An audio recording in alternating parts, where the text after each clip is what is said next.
The Scorching Steps is the next event in Pokemon GO, and in this video I will be going through all of the details, including how to get your hands on some shiny boosted Pokemon. I'll also be going through some tips, and I'll go through which event Pokemon are worth focusing on. The event will begin on June 21st at 10 AM and it will end on June 25th at 8 PM local time. The rare Larvesta will be able to be shiny for the first time in Pokemon GO from the start of this event, but it won't exactly be easy to get. For the bonuses for the event, there will be 2 times candy for hatching eggs, you'll get half hatch distance when eggs are placed into incubators during the event, and you'll be able to get a quarter hatch distance for the first 3 eggs hatched during the event using the Pokemon GO egg hatching widget. More on how to do this later on in the video. You will also have an increased chance to encounter and hatch shiny Slugma and Litleo. So eggs will be the main focus for this event, and with that there will be some event eggs with different Pokemon hatching from them than normal. In 2km eggs will be Growlithe, Slugma, Houndour, Magby and Larvesta. In 5km eggs will be Hisui and Growlithe, Darumaka, Litwick, Larvesta and Litleo, and in 10km eggs will be Larvesta, Turtonator and Charcadet. In field research you will be able to encounter Slugma, Litleo and rarely Turtonator. For the raids, in 5-star raids will be Yveltal, in Mega raids will be Mega Charizard Y, and in 5-star Shadow raids will be Shadow Raikou on Saturdays and Sundays only. I will be going through all of the event Pokemon and which are worth focusing on later on in the video, so stay tuned for that. There will also be a free timed research available throughout the event that will ask you to hatch eggs, and it will reward you with some Stardust, XP and event themed encounters. There will also be Pokestop showcases to keep an eye out for. So that's it for the details, let's go through some tips to help you make the most of this event.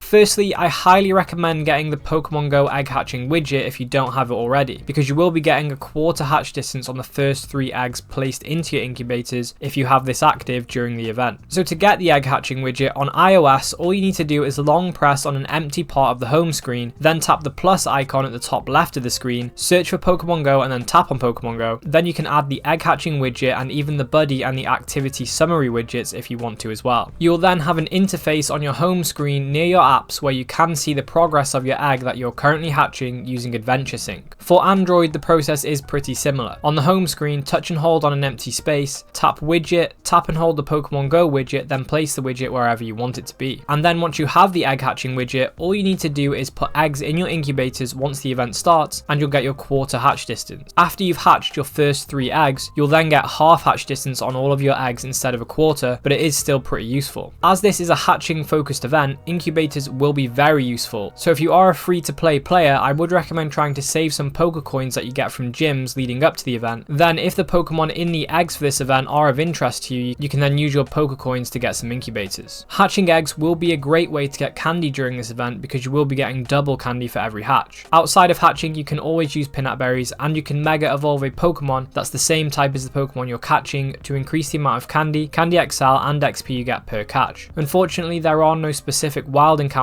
listed for this event, so it will just be seasonal and biome spawns, so there will be no specific Mega Pokemon you can Mega Evolve to cover a lot of Pokemon. However, instead of doing this, you could always Mega Evolve a Pokemon as a counter for one of the raid bosses. So if you're going to stack 12 eggs to hatch at once, and if you manage to stack some of the longer distance eggs like 10Ks and 12Ks, it might be worth using lucky eggs and star pieces to maximize the amount of XP and Stardust you get when hatching batches of eggs. Regarding XP and Stardust, it is always a good idea to enter any Pokestop showcases that you see, because you will get Stardust and XP just for taking part, and the higher you rank, the more chance you have of getting premium items, and that could get you some incubators, which would be really helpful for this event. Leveling to 49 in Pokemon GO requires 35 platinum medals, and with all of the fire type Pokemon hatching from eggs, this will be a great time to work on your platinum Kindler medal. And generally, with all of the hatching bonuses and the event eggs, this will be a great time to hatch more eggs and work on your platinum breeder medal. With all of that said, how good are the event Pokemon?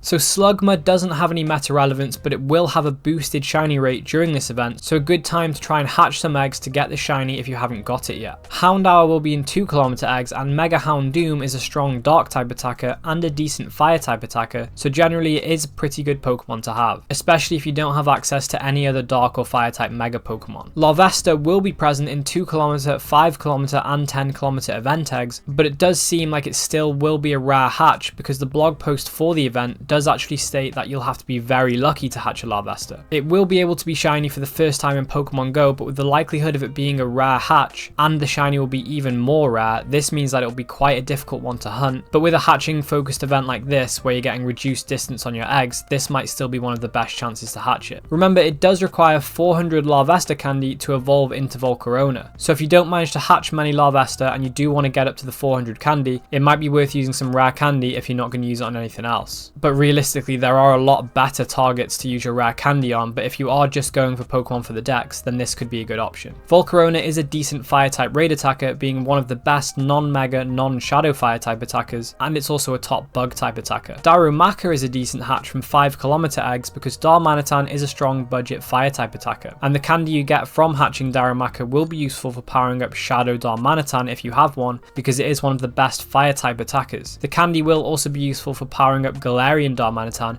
which is a strong ice type attacker, and it will be the best ice type attacker when it gets access to its Zen mode. Litwick is also a good one to hatch because Chandelure in its shadow form is one of the best fire type and ghost type attackers. Litleo doesn't have any meta relevance, but it will have a boosted shiny rate when hatched from these eggs, so this event could be a really good opportunity to hatch a lot of eggs and go after this shiny if you want it. And notably from 10km event eggs, Charcadet will be available, and whilst it and its evolutions aren't particularly meta relevant, you might need them for the dex because Charcadet has been pretty rare since its release unless you've been hatching a lot of eggs. Charcadet has two evolutions, Armarouge and Ceruledge, and to evolve Charcadet into these, there are some requirements other than needing some candy. To get Armarouge, you need to set Charcadet as your buddy and then defeat 30 Psychic type Pokemon. For Ceruledge, you also need to make Charcadet your buddy, but you need to defeat 30 Ghost type Pokemon instead of Psychic types. For both of these evolutions, Charcadet doesn't need to be doing the battling itself, it just needs to be your active buddy at the time of defeating the Pokemon. And for each evolution, you will also need 50 Charcadet candy. There are a few methods to get these evolutions done, but one is a lot quicker and easier than the others. So firstly, you could defeat Pokemon in Go Battle League, in Team Go Rocket battles, or in raids, but this could be quite random and it could be quite difficult to try and find the types that you need. The quickest way to do it is to battle with a friend. For this, you can ask your friend to use low CP, Ghost or Psychic type Pokemon, so it only takes a few seconds for you to beat the whole team. You can then repeat this until you get 30 Pokemon defeated, and then swap with your friends so they can get their evolution done as well. This is the quickest method, but other methods will work just fine, it will just be a bit slower and more random. So for the raid bosses, Yveltal is one that is worth raiding because it is one of the best flying type attackers in the game, and it's ranked 44 in the Master League. It's also worth noting that in both cases it does want legacy move Oblivion Wing to be at its best, and unfortunately the Yveltal that you get from these raids this time around won't have the legacy move when you catch it, so you will have to use a charged Elite TM on Yveltal to get this move if you want it. For the Mega raids, Mega Charizard Y is also worth raiding if you haven't Mega evolved the Charizard yet, because Mega Charizard Y is the best fire type raid attacker in the game. It does have slightly lower DPS than Mega Blaziken, but it has a higher TDO, so it is ranked slightly higher. Charizard is also ranked 80 in the Ultra League with 0, 13, 15 IVs, and in both cases it does want legacy move Blast Burn to be at its best, and in Go Battle League it also wants legacy move Wing Attack, so it can be quite a tough one to build in the Ultra League if you want the best moveset for it. Also, for the perfect PvP IVs, I would recommend mirror trading your Charizard with somebody else to lower its attack IV, although this by no means is required, it's only if you want to get it as good as it possibly can be. And lastly, Shadow Raikou is worth raiding if you can get an in-person raid team together, because it is currently the best electric type raid attacker in the game, and it is ranked 92 in the Master League. Remember to use 8 purified gems on Shadow Raikou as soon as it becomes enraged so you can take it down more easily. You can get purified gems by combining 4 Shadow Shards that you can obtain from Team Go Rocket Grunts, Leaders, Giovanni or from Shadow Raids. It's also worth noting that you can get some of the best Pokemon and Mega Energy from field research this season, and if you want to know more about that then check out this video next.